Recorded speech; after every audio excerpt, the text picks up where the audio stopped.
Global markets continue to feel the pain, with indices in Asia reeling on Monday as President Donald Trump's tariffs send shockwaves across the world. The White House now says more than 50 countries have contacted President Trump to try to negotiate deals. Here's what President Trump said when asked about the chaos the tariffs have already caused. I don't want anything to go down, but sometimes you have to take medicine to fix something. But I do want to solve the deficit problem that we have with China, with the European Union and other nations. And they're going to have to do that.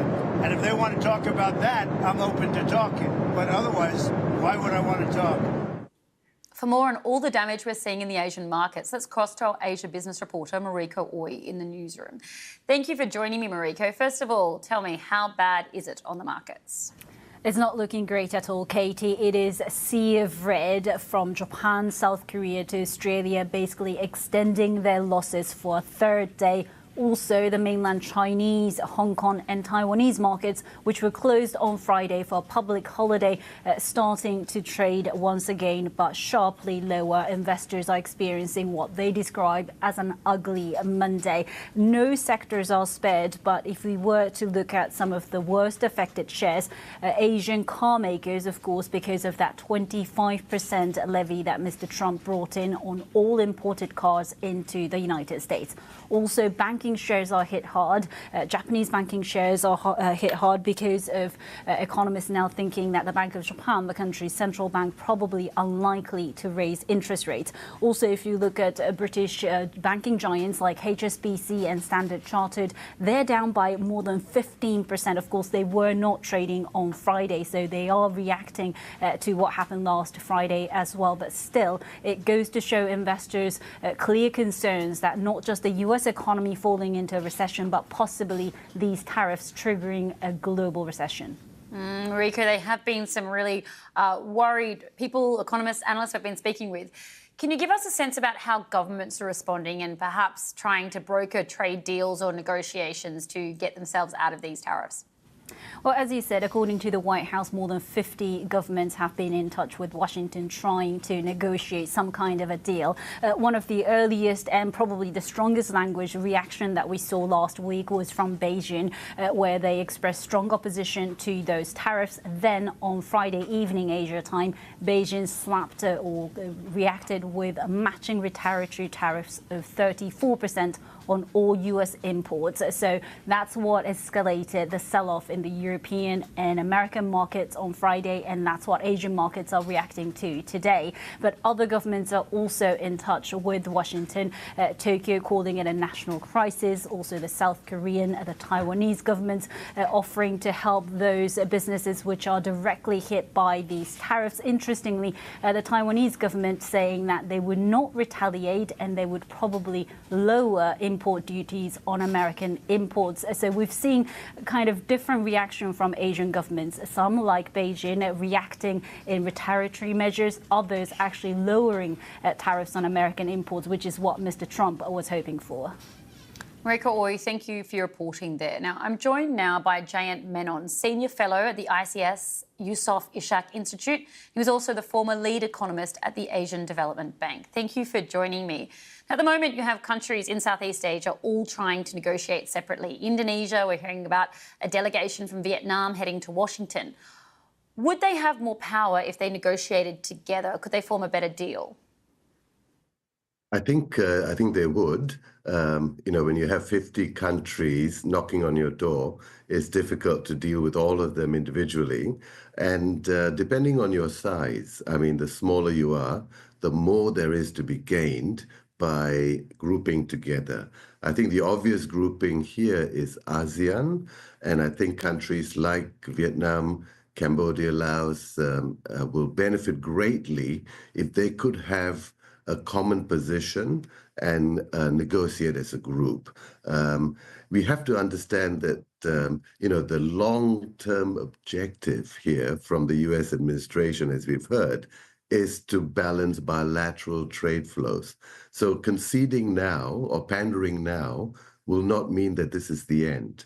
I think this is going to evolve, and as long as that objective is not achieved, which is unachievable, by the way, balancing all these bilateral trade deficits, then we're going to see more and more of these types of actions in the future. So simply giving in, if you like, now is not going to be the long-run solution to this unpredictable and erratic trade policy stance of the US administration. You mentioned ASEAN. The finance ministers for ASEAN are currently meeting. Do you see, of course, I imagine this is going to be a big part of their conversation. Do you see them perhaps forming together to coordinate a response? Oh, I think they will need to. The finance ministers and the economic ministers, they'll need to try and do that. The big question now is whether the individual approaches will cut into the strength of the common position. This is the classic prisoner's dilemma that they're facing. So if they don't cooperate and hold out for a common deal, then individual countries trying to do deals separately will reduce the veracity of the ASEAN negotiating position. But as you've already pointed out, this has already started. Many countries have already started doing this. So we'll have to just sort of work with what we've got. But I think ASEAN agreed position is important. Could the US, though, just say, right, ASEAN, that region, if they did play too hardball, they just say, right, this is too hard. There are other places we can host manufacturing in other countries in Africa, Latin America, potentially Eastern Europe, that may offer some of the advantages that they previously had in hosting, manufacturing bases in different ASEAN countries. Is there a chance that the US might just walk altogether? I think there's a greater chance that this region, Southeast Asia, might walk altogether. It's not easy to recreate the conditions that the Southeast Asian region provides for manufacturing supply chains. Africa or even India is not yet at a level of efficiency or development, for that matter, to provide a decent alternative.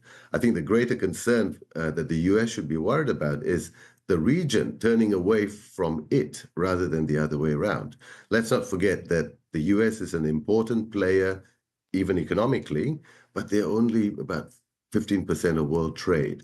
We can survive without them after a period of transition, which will be painful, but we don't have to pander to everything that they think that they need from the region. Right. And so I guess, how do you see all of this coming to a close? Do you see this as changing potentially the realignment of the global order, and will China look to take advantage? I think, what we will remember from all of this once the dust settles is that the US has unnecessarily given away decades of goodwill, both economic and non-economic, for no good reason. This concern about being, mistreated is misplaced. I think you're right. I mean, the long-term outcome of all of this will be a realignment that sees stronger regional cooperation, economically especially. We've got RCEP, the Regional Economic Comprehensive Partnership, that has been sitting on the railroad tracks now, not doing very much since it came into effect in 2022. I think this will give it a kickstart.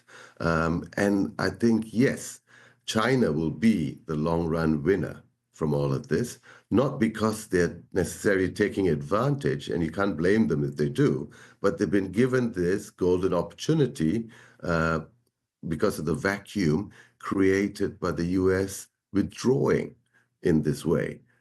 So I think China will gain, the US will lose, but at the end of the day, actually all of us will lose a little bit.